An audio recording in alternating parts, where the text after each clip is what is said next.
इस शरीर को कभी पूर्णतः संतुष्ट नहीं किया जा सकता है, पर वो जब तक समझ में आती है तब तक सांसें खत्म हो जाती हैं। दादाजी भी गए, कितनों के पिताजी भी गए, कितने तो खुद भी चले गए। आज ही अभी इसी वक्त अब तो एक समय ऐसा आ रहा है कि बच्चे भी समझ रहे हैं, यूथ्स भी समझ रहे हैं कि स्पिरिचुअल होना जरूरी है। गम में है तो गम मिटाने के लिए पी रहा है, तो ठीक ही कहते हैं, पीने वालों को पीने का बहाना चाहिए।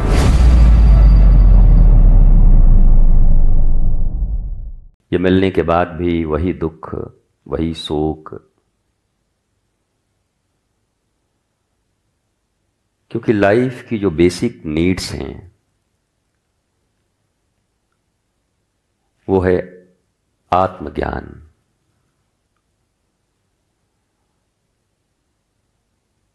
इस शरीर को कभी पूर्णतः संतुष्ट नहीं किया जा सकता है, कोई नहीं कर सकता। मन जितने भी विचार करते हैं वो शरीर के लिए करते हैं।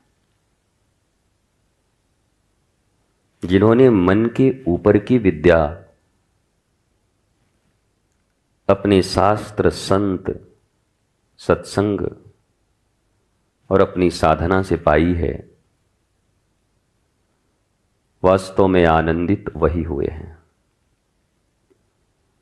बाकी सब सुख दुख, दुख सुख, सुख दुख, साइकिल है। न सुख टिकता है न दुख टिकता है, टिकता केवल आनंद है और ज्ञान है। पर वो जब तक समझ में आती है तब तक सांसें खत्म हो जाती हैं। मरने के पास कोई खड़ा हो और उसे ज्ञान हो भी जाए तो क्या कर लेगा। पूरी जिंदगी तो हाहाकार में रहा, पूरा जीवन अभाव में रहा, दुख में रहा। इसलिए भारतीय सनातन दर्शन में 5 साल के ध्रुव, प्रहलाद, अलर्क, ये सब छोटे छोटे बच्चे थे, बालक। इन्होंने इसी उम्र में आत्मज्ञान प्राप्त कर ली। और ऐसा नहीं कि वो फिर झंडूलाल रहे, राजा रहे। ध्रुव भी राजा, प्रहलाद भी राजा। आत्मज्ञान होने के बाद ऐसा नहीं कि जंगल भाग गए, कपड़े छोड़ दिए और जिस वे में आज तुम बाबा जी शब्द का प्रयोग करते हो, निठल्ले होकर बैठ गए। बल्कि वो इस पृथ्वी के सबसे संतुष्ट, पावरफुल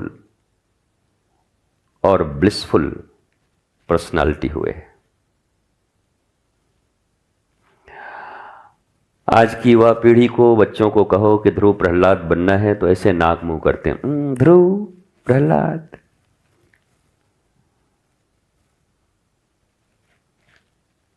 तो माइकल जैक्सन बनो, मरो। करोड़ों अरबों रुपए रखा था माइकल जैक्सन, तो सो ही नहीं पाता था। 50-50 इंजेक्शन लगते थे आधे घंटे नींद के लिए, ड्रग्स लेता था और एक दिन अचानक मर गया सब छोड़कर। ध्रुव प्रहलाद का नाम लो तो थोड़े से पैंट शर्ट और जीन्स पहन के बच्चे सोचते हैं ध्रुव प्रहलाद तो क्या बनोगे, कचौड़ी लाल, जलेबी प्रसाद, बनना क्या है। आत्मज्ञान हो ये महत्वपूर्ण है। इसे मैं हर बार कहता हूं, the beginning of real spirituality is who am I, why I am here, what I am doing. इसे स्पिरिचुअलिटी कहते हैं। मैं कौन हूं, मैं क्यों इस जगत में आया हूं। मेरा ये गुब्बारा, बर्थडे में लगा हुआ ये बैलून, फुग्गा कब फूटेगा। हम भी तो फुग्गे की तरह हैं, बर्थडे में लगे हैं, एक दिन फूट जाएंगे, खत्म मामला। परदादा फूट गए हमारे, आपके हैं क्या? परदादा के दादाजी हैं, फुग्गा फूट गया, बलून गए, दादाजी भी गए, कितनों के पिताजी भी गए, कितने तो खुद भी चले गए। आज ही अभी इसी वक्त जब हम आप बातें कर रहे हैं, इसी समय हजारों लोग मर रहे हैं, कोई एक्सीडेंट से, कोई कैंसर से, कोई विभिन्न बीमारियों से, कोई छत से गिर रहा है, मर रहे हैं कितने लोग, कितने को आयु हो गई। तो जब तक ये जीवन है, मुस्कुराहट कैसे मिले? इसीलिए तो परिश्रम कर रहे हैं ना। पढ़ाई लिखाई किस लिए किए थे? दुखी होने के लिए, डिप्रेशन में आने के लिए, गरीब रहने के लिए, हाय हाय करने के लिए, एंजाइटी? नो, आराम से रहेंगे, हैप्पी हैप्पी रहेंगे। बट कहां गया आपका हैप्पीनेस? पढ़ाई भी पढ़ ली, नौकरी भी कर ली, पैसे भी आ गए, आपने जो जो चाहा उसमें से 10-20% चीजें मिल भी गईं, पर मिलने के बाद फिर वो चीज पुरानी हो गई, अब उसमें कोई रस न रहा। आज मिली और आज फिर एक नई चाहत हो गई, फिर उसके पीछे लगे। कई वर्षों के बाद वो मिला, फिर एक नई चाहत हो गई, फिर उसके पीछे लगे।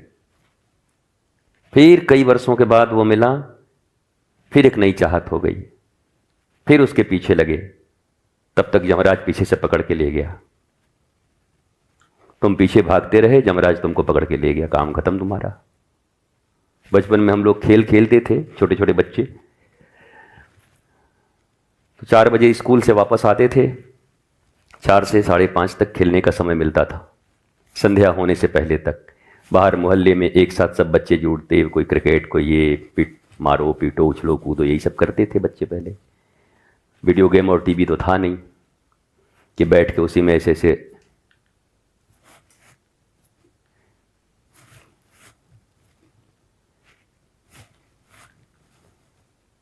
रील तो देखते नहीं थे, रियल में खेलते थे। अब रील के खेल हैं, रियल खेल खत्म हो गए। इसलिए शरीरों में इतने रोग हैं, इतने हॉस्पिटल्स हैं, इतनी बीमारी पहले नहीं थी। कई लोग कहते हैं नहीं गुरुजी, पहले के लोग अज्ञानी थे, इतना विज्ञान ये नहीं था, नॉलेज नहीं था, रोग तो पहले भी था। नहीं थे, पहले प्रकृति साउंड थी, अच्छी थी, जल इतने पॉल्यूटेड नहीं थे, वाटर, एयर, ये जितने भी खाने पीने की चीजें हैं इतनी पॉल्यूटेड नहीं थी। तब सिंथेटिक दूध नहीं बना करते थे, भैंस का ही दूध नहीं मिलता था, गाय का ही मिलता था। भैंस तो बहुत बाद में आया है। भैंस उसको तो हमारे यहाँ लोग पूछते भी नहीं थे, भैंस ये तो यमराज है, ऐसा बोलते थे। यमराज भैंसा पे चढ़ के आता है ना, हमारे यहाँ यमराज एक देव हैं, प्राण को जो ले जाते हैं वो भैंसा पे चढ़ के आते हैं। और तुम जिस वृंदावन में बैठे हो वो गोपाल की नगरी है, गौ, गोपाल। पर अब तो ना गाय है ना भैंस है, अब सिंथेटिक दूध ही काफी है। और वैसे ऐसे पानी मिलाया, इतना केमिकल मिलाया है, दूध तैयार हो गया। अब पी के किडनी खराब, मरे जा रहे हैं। आज पनीर ले आओ, पनीर की सब्जी खाएंगे। पनीर असली है? पनीर असली है? मिलता है? नहीं मिलता। और दूसरी बात यह है कि अगर साइंस के विद्यार्थी हो तो पनीर कोई बहुत ज्यादा शरीर के लिए बेनिफिशियल नहीं है। लोगों को लगता है पनीर बहुत अच्छी चीज है, पर मैं साइंस का विद्यार्थी रहा हूं और कचौड़ा छाप स्कूल से पढ़ा भी नहीं हूं, और ना बहुत अच्छे कॉलेज से, बहुत ब्रिलियंट स्टूडेंट रहा हूं मैं साइंस का। और आध्यात्म अपने गुरु से सीखी है। इसलिए जब थोड़े बहुत पैंट शर्ट पहनने वाले लोग थोड़े ऐसे करके मुझे देखते हैं, बाबा जी है, विज्ञान नहीं जानता होगा। विज्ञान तो हम तुमको पढ़ाएंगे बिठा के, तुम्हारे बाप दादा नहीं जानते होंगे शायद, उतना पढ़ाएंगे तुम्हें। कोई जींस पहनने से वैज्ञानिक थोड़ी हो जाते हो तुम। जींस पहन लिया, थोड़े चश्मे लगा लिए और ऐसे कर ऐसे ऐसे वैज्ञानिक हो गए तुम है? हमने पढ़ा है, हमने पढ़ा है विज्ञान। और हमने लिया है आध्यात्मिक ज्ञान, combo, special combination, external science and eternal science, external technology and eternal technology, बाहर की टेक्नोलॉजी और अंदर की टेक्नोलॉजी। आपको पता है, हाँ, हमारे यहाँ ना जर्मन मेड कार है और बड़ी अच्छी बात है, पर तुम्हारा भीतर, बोला भीतर तो कचरा मचा हुआ है, हम दुखी रहते हैं। जरा भीतर भी कोई टेक्नोलॉजी डेवलप कर लिए होते कि विपरीत से विपरीत परिस्थितियों में मुस्कुराने की ताकत होती तुम्हारे भीतर में। परिस्थितियां चाहे तुम्हारे जितने विपरीत होती, विरुद्ध होती, उसके बाद भी तुम में साहस होता श्री राम की तरह कि वनवास दे दिया जाए तब भी मुस्कुराहट तुम्हारी गायब न होती। तुम में श्री कृष्ण की तरह साहस होता कि एक जगह से दूसरी जगह, तीसरी जगह, चौथी जगह, जहां जन्म लिए वहां रह नहीं पाए, जिनकी गोद में खेला वहां भी न रह पाए, फिर मथुरा में से फिर भागना पड़ा, हर जगह से भागते ही रहे, पर उसके बाद भी मुस्कुराहट गायब नहीं हुई। तुमको तो एक बार घर से निकाल दिया जाए तो आधी जिंदगी रोते रोते डिप्रेशन में निकल जाएगी। हमको हमारे घर वालों ने निकाल दिया, हम बर्बाद हो गए। श्री कृष्ण तो बर्बाद नहीं हुए, वो तो मुस्कुराए, आनंदित रहे। उसके बाद भी अगर तुम कहोगे कि धर्म, आध्यात्म ओल्ड मॉडल है, तो मैं तुमको कहूंगा तुम रोल्ड गोल्ड हो, सच्चे गोल्ड नहीं हो। सच्चा गोल्ड स्पिरिचुअलिटी है, तुम जानते नहीं उसके विषय में। अब तो एक समय ऐसा आ रहा है कि बच्चे भी समझ रहे हैं, यूथ्स भी समझ रहे हैं कि स्पिरिचुअल होना जरूरी है। स्पिरिचुअल होना नॉलेजफुल होना है। स्पिरिचुअल होने का अर्थ है नहीं कि पाखंडी, ढोंगी। स्पिरिचुअल का मतलब ज्ञानी, नॉलेजफुल। तुम अपने स्ट्रेस को मैनेज कर सकते हो, स्ट्रेस आएगा भी तो उससे ओवरकम हो सकते हो। नहीं तो आधी दुनिया ओवर थिंकिंग की शिकार है। महाराज जी, हाँ, हमारा बच्चा है ना ओवर थिंकिंग का शिकार हो गया। ओवर थिंकिंग काहे इतना थिंक कर रहा है भाई, किस लिए? ये थिंक का रोग लगा कहां से? थिंकिंग, अगर अच्छी संगति होती तो थिंकिंग भी अच्छी होती।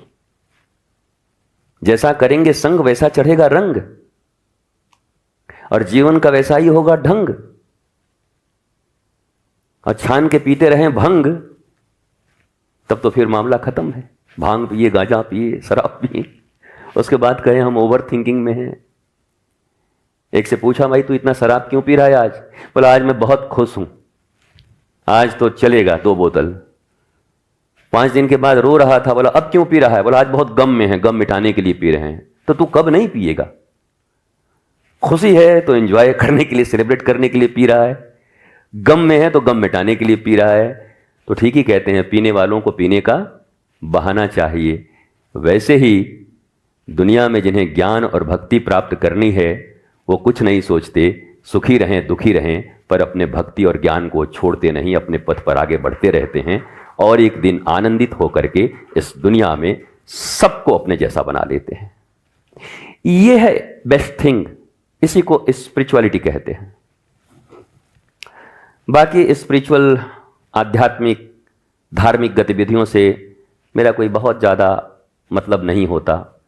ये छाप लेना, यहाँ पर राधा, यहाँ छाप लिए, यहाँ पे ये छाप लिए, छाप के क्या बन जाओगे? रहोगे तो वही लल्लू लाल। यहाँ आज राधा छप गया तो राधा जी की तुम्हारे भीतर में शक्ति आ गई। कई लोग को देखते, कान में छापे, नाक में छापे, मुंह में छापे, हमके पूरा छपवा लो, होना कुछ नहीं। राधा तत्व का ज्ञान नहीं है तुम्हें। राधे राधे जप चल आएंगे बिहारी, ऐसा लगता है बिहारी जी कोई भागने वाले आदमी है, किसी के पीछे भागते हैं।